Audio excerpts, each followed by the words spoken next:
नमस्कार. आज एक आपण फार सुंदर असा वाडा पाहणार आहोत. हा जो वाडा आहे 84 खांबावर उभारलेला आहे आणि त्यामध्ये 13 खोल्या आहेत.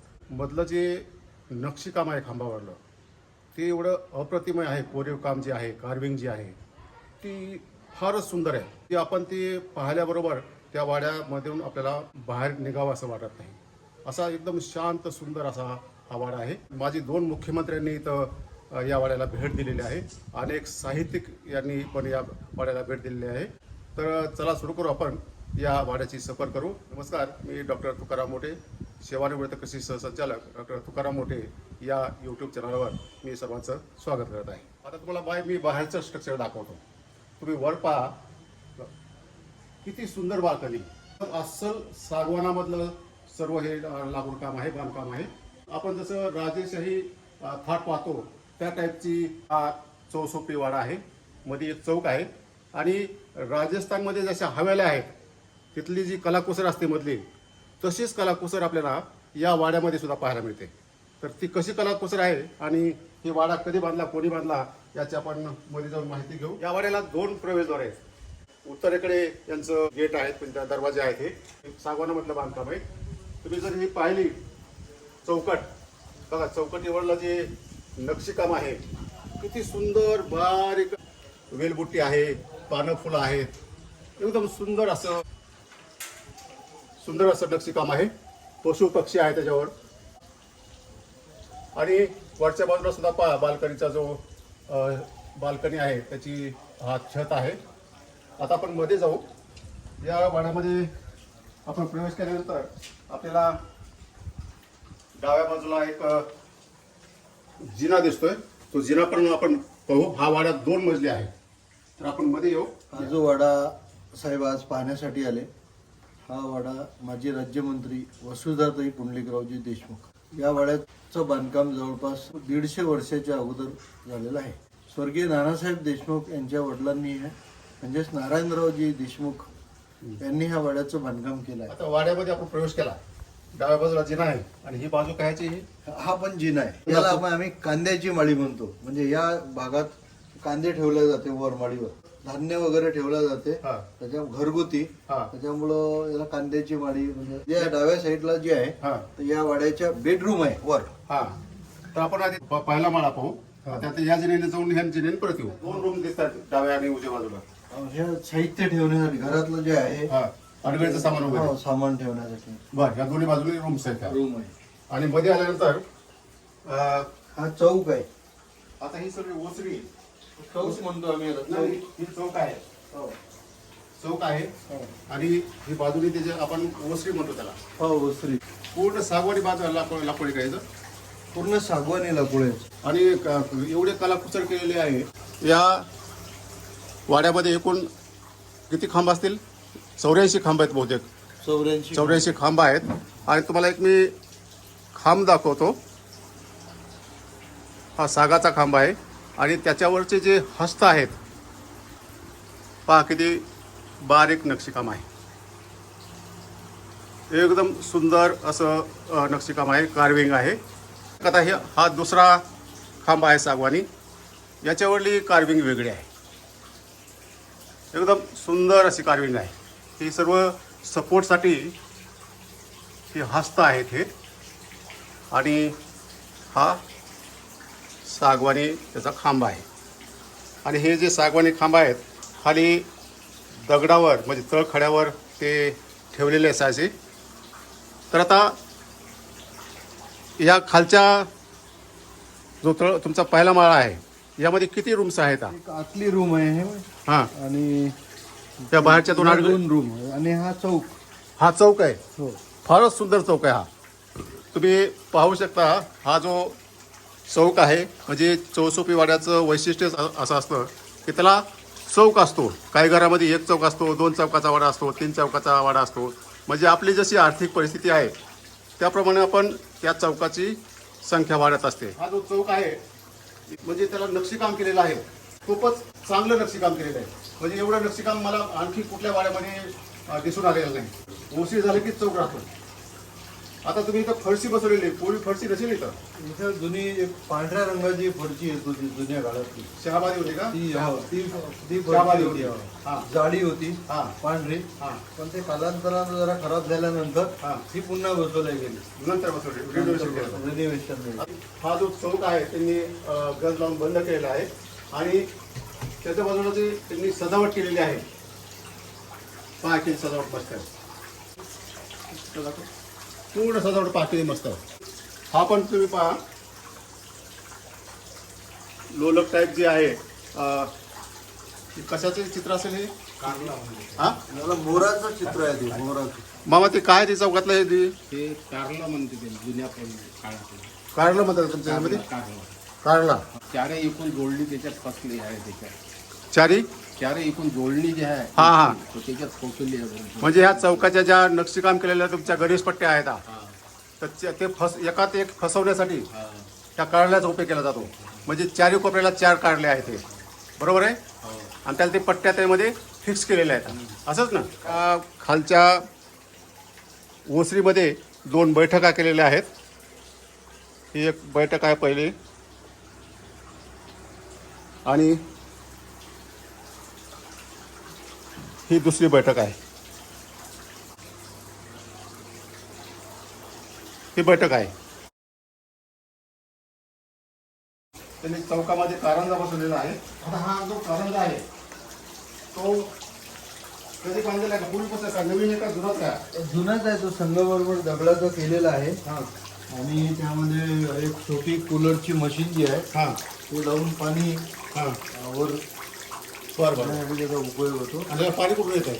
पाणी त्याला या टपामध्येच टाकलेलं पाणी आहे. बरं बरं बरं. पण हे जुनाच आहे जुनाच आहे हा. जुनंच आहे जुनं आहे. कारण जुन्या काळामध्ये पुष्करणी असायची त्याला पुष्करणी म्हणतात. त्यावेळेस लाईट वगैरे काय नव्हती. वर कुठतरी एखादा हौद असायचा त्या प्रेशरने पाणी ते यायचं आणि त्यामध्ये फवारे भरायचे. त्याला ती पुष्करणी म्हणतात. काही मंदिरामध्ये सुद्धा पुष्करणी होत्या. देवघर किती म्हणजे आकर्षक असं केलेलं आहे. म्हणजे पूर्ण सागाच्या लाकडामध्येच आहे हे. हा हे जर तुम्ही पाहिलं तर हे पूर्ण सागाचं लाकूड आहे. त्याचे हस्त पहा त्याचे खांब पहा हे पूर्ण सागामधलं आहे. या ठिकाणी हे जे मंदिर या चौकामध्ये आहे तर या ठिकाणी गणपती उत्सव सुद्धा होतो.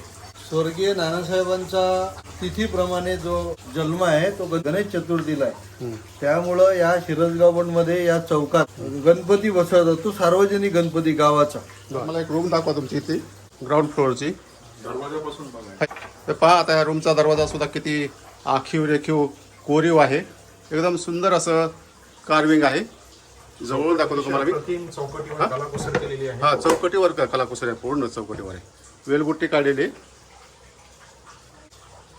ही रूम आहे. रूम आहे. हा. माननीय वसुधाताई देशमुख माजी राज्यमंत्री. हिंदू संस्कृतीप्रमाणे जे आपल्याकडे सण होतात त्यातील एक जो सण आहे तो म्हणजे गौरी गणपतीचा. हा जो पलंग दिसतो या ठिकाणी गौरी महालक्ष्मीचं हा. आवाहन होऊन 3 दिवसाचा इथे कार्यक्रम आयोजित केला जातो. बर.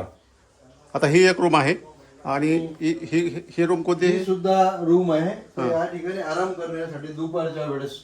बर बर.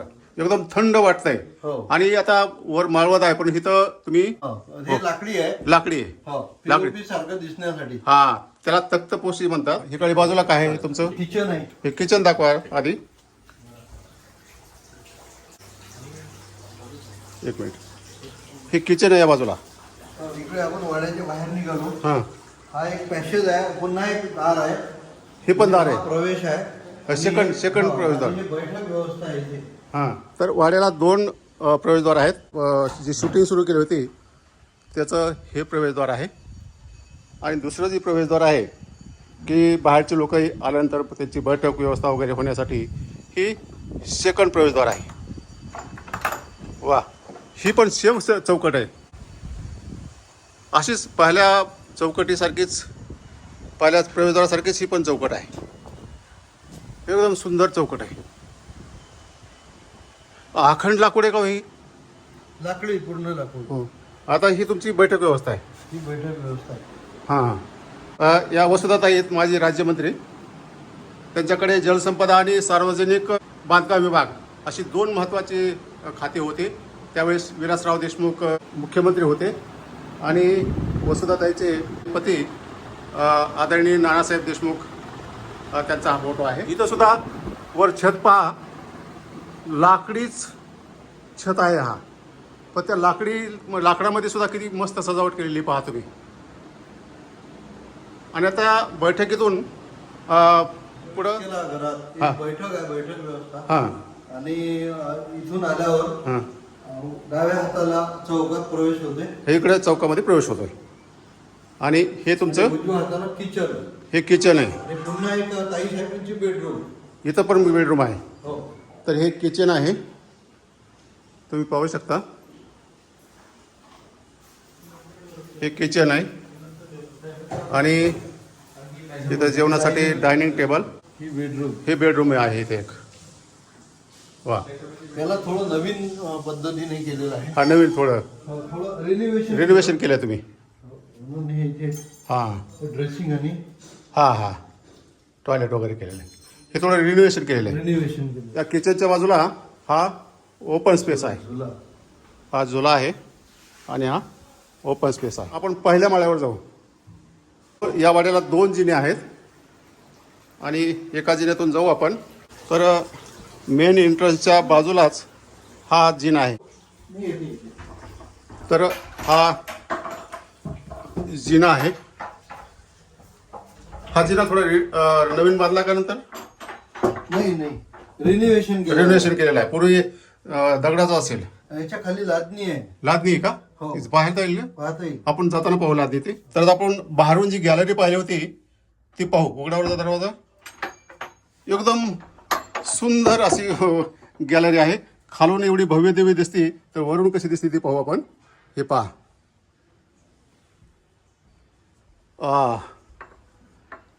फारच सुंदर आहे. आणि वाडा सुद्धा फार ताईने मेंटेन करून ठेवलेला आहे. म्हणजे वेळची वेळेवर त्याची दुरुस्ती आहे, डागडुजी आहे. फार सुंदर अशी राजस्थानमधल्या ज्या हवेल्या आहेत ना, तसं त्या ठिकाणी असंच भव्य दिव्य बांधकाम कोरीव काम असतं. आता आपण जिन्यातून वर आलेलो आहोत. आता उजवीकडे वळालं की त्यांचा हा 2nd फ्लोअर आहे, 2रा मजला आहे. वर पण लाकडी माळवतच आहे.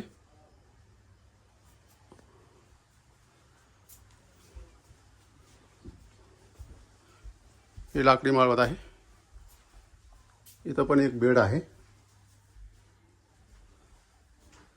आणि बाल्कनीमध्ये जाण्यासाठी हे इथून एक तो जे आपण इकडच्या मडीवर जातो हा. हे एक दार हा. आहे. ते उघडता येणार नाही आता. हां आणि इकडे एक दार आहे जिन्यात जाण्यासाठी. जे ह्या डाव्या हाताचा आता उजव्या हाताचा जिना आहे. म्हणजे आपण मेन एंट्रन्स केल्यानंतर तर असे म्हणजे डाव्या आणि उजव्या बाजूला दोन्ही बाजूला हे जिने आहेत. आणि दोन्ही ठिकाणाहून गॅलरीत जात आहे. इकडे एक रूम दिसते. कांद्याची जी रूम आहे ती कांद्याची रूम आहे. इथं कांदा साठवला जायचा.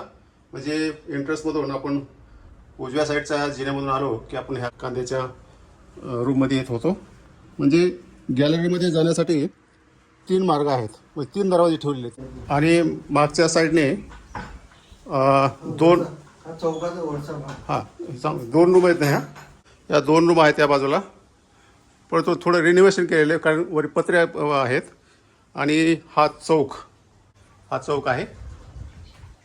ताईंनी त्यांच्या जागेमध्ये या वाड्याच्या पूर्वेस राम मंदिर सुद्धा बांधलेलं आहे. अत्यंत भव्य दिव्य असं राम मंदिर त्यांनी बांधलेलं आहे.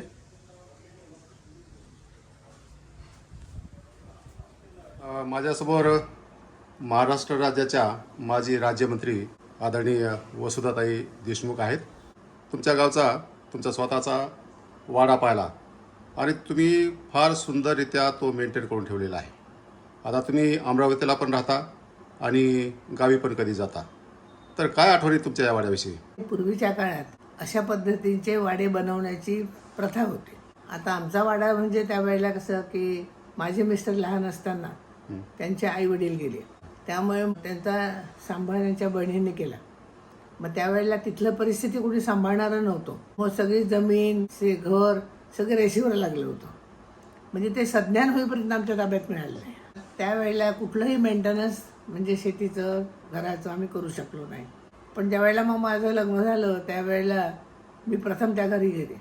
आजूबाजूच्या भिंती पडलेल्या, वाड्याची अवस्था फार खराब झाली होती. पण मी ज्यावेळेला विचार केला की शहरात आताच्या पद्धतीने आपण घरं बांधू शकतो, परंतु हे जे कलाकृती आहे हे काही पुन्हा आपण नीट करू शकणार नाही. त्या भिंती खूप जाड अशा मोठ्या मोठ्या भिंती होत्या, त्या काढून त्यावेळेला चुना वापरत होते, मग सिमेंटमध्ये भिंती घातल्या. परंतु ते घर होते जोडणीचं, खांबावर खांब लावलेले, त्याच्यामुळे एका वेळेला एक भिंतही करता येत नव्हती. म्हणून एक एक तस्मा पाडला आणि एक एक तस्मा बांधला, अशी त्याची बांधणी केली. वरचा जो मधला चौक ओपन होता तर त्याच्यावर प्लास्टिकचे काच बसवून म्हणजे खाली पाणी पडणार नाही पण उजेड येईल या पद्धतीची त्याची तिथं बांधणी केली आणि पूर्ण वाडा रिनोव्हेट केला. माझे जे सणवार असतात ते सगळं मी तिथे करते. जी जुनी नक्षीकाम होतं, अगदी नक्षी बुजून गेली होती, तर आता ती कशी पुन्हा मोकळी करायची, म्हणून मग 2 मुलांना त्यांना म्हटलं की मी तुम्हाला 2 महिने असेल 3 महिने असेल तुम्हाला रोजगार देईल, परंतु ही तुम्ही नक्षी मोकळी करा. तशी करणं शक्य नव्हतं. मग ते गरम पाणी करायचं, त्याच्यावर पिचकारीने पाणी टाकायचं, ती मऊ होऊ द्यायची आणि डिवायडर देऊन त्यांना ते काढून द्यायचं. म्हणजे किचकट काम होतं ते, पण तरी मी ते करून घेतलं आणि म्हणून ती नक्षी आता एकदम चांगली दिसते. आणि मग त्या आता लॅमिनेशन करून घेतलं. तुमचा जो गावाकडला वाडा आहे त्या ठिकाणी अनेक मोठ्या लोकांनी म्हणजे त्यात राजकारणी आहेत, मुख्यमंत्री आहेत, कवी आहेत, लेखक आहेत, यांनी भेटी दिलेल्या आहेत. तर कोणी कोणी भेटी दिल्या त्याला? तिथे आता आमचं प्रकाशन होतं, त्यामुळे साहित्यिकांशी संबंध होता. त्यामुळे दांडेकर, गोणी दांडेकर, भौम पुरंदरे, गोले ठोकर, गत्रे माडखोलकर, या सगळे लोक आमच्याकडे येणं जाणं त्यांचं होतं वाड्यावर. मुख्यमंत्री शरद पवार साहेब तिथे येऊन गेले, श्राव येऊन गेले मुख्यमंत्री असताना. हा, तिथे सुशील कुमार शिंदे येऊन गेले, मुख्यमंत्रीच होते त्यावेळेस. बरोबर, 3 मुख्यमंत्री होऊन गेले. हे सगळे मुख्यमंत्री असताना येऊन गेले. हा वाडा पाहिल्यानंतर तुमची पहिली प्रतिक्रिया काय? माझी पहिली प्रतिक्रिया हेच राहील की आजच्या काळातले जे इंजिनियर्स आहेत त्यांनी जरूर ज्या पद्धतीने या ठिकाणचं लोड बेअरिंग केलेलं आहे आर्किटेक्चर आणि म्हणजे अगदी जे खांब व्यवस्थित उभे आज स्थितीत कमीत कमी 150 ते 175 वर्ष या वाड्याला झालेले आहेत. तर ज्या पद्धतीने जागेचा उपयोग आणि लोड बेअरिंग ज्याला म्हणतो आपण तो स्थापत्य अभियांत्रिकीच्या लोकांनी जरूर एक वेळाचा अभ्यास केला पाहिजे. आपण पूर्ण वाडा बघितला आहे तर कुठेही तुम्हाला उधळी लागलेल्यासारखं दिसत नाहीये आणि आजची कंडिशन बघता मला वाटत नाही आणखी या वाड्याला कमीत कमी 100 ते 150 वर्ष काय होईल. अशा पद्धतीच्या ज्या आपल्या प्राचीन वास्तू आहेत त्या आपण मेंटेन ठेवल्या पाहिजे. या वाड्याचे जे खरे मालक आहेत, म्हणजे मालक म्हणण्यापेक्षा केअरटेकर, म्हणजे सर्वात जास्त काळ या वाड्यामध्ये राहणारे, त्याची निगा राखणारे, साफसफाई करणारं हे कुटुंब आहे. तर काका तुमचं नाव सांगा, वय सांगा. हां, बोलण्याचा प्रॉब्लेम आहे का थोडा? ताई, यांना थोडा बोलण्याचा प्रॉब्लेम आहे. काय मालकाचं नाव काय आहे? लक्ष्मण किसनराव शेवाने. शेवाने. आणि तुमचं नाव काय आहे? माझं नाव आहे उर्मिला लक्ष्मण शेवाने. बरं, या वाड्यामध्ये तुमचे मालक कधीपासून येते वाड्यामध्ये? 12 वर्षाचे होते तेव्हापासून. आणि तुम्ही कधी आले या वाड्यामध्ये? मी 1975 मध्ये. काय करताय? वाड्याचं साफसफाई करता का? साफसफाई करतो आम्ही आणि या वाड्याचं रक्षणही करतो. ठीक आहे, फार चांगला सांभाळा तुम्ही वाडा. तुमचे दोघांचे धन्यवाद. आता आजोबा थकल्यामुळं वाडा सांभाळण्याची जबाबदारी हे 4 माणसं पाहत आहेत. तुमचं नाव सांगा. मी दिनेश तुळशीदास हटवार. माझे वडील दिवाणजी असल्यामुळं मी लहानपणापासूनच इथे आहे. किती वडिलांनी किती दिवस इथं काम केलं? वडिलाचं आता 60-65 वर्ष आहे. वडील 15-20 वर्षाचे असताना तेव्हापासूनच इथे काम करतात. आता बाबांचं पण वय झालं, त्याच्यामुळं शेतीचं पण काम बघतो मी आणि इथलं पण काम बघतो. हे माझे सहकारी आहे. काय नाव तुमचं? रमेश पुंडलिकराव मेहरे. हे काय पाहतात? हे आम्ही काम करतो सर्व एकत्र. बर, आणि यांचं काय नाव आहे ताई? रेखा सुरेशराव गणोरकर. काय काम करताय तुम्ही? स्वयंपाक वगैरे बनवतो ताई आल्यात. बर, आणि तुमचं नाव काय ताई? मुन्नीबाई मरसकोले. तुम्ही काय करता इथं? झाडू पोचा भांडी. तुम्ही चौघांनी पण एकदम चांगलं काम केल्यामुळे हा वाडा आणखी सुस्थितीत आहे. त्यामुळे चौघाचं पण अभिनंदन.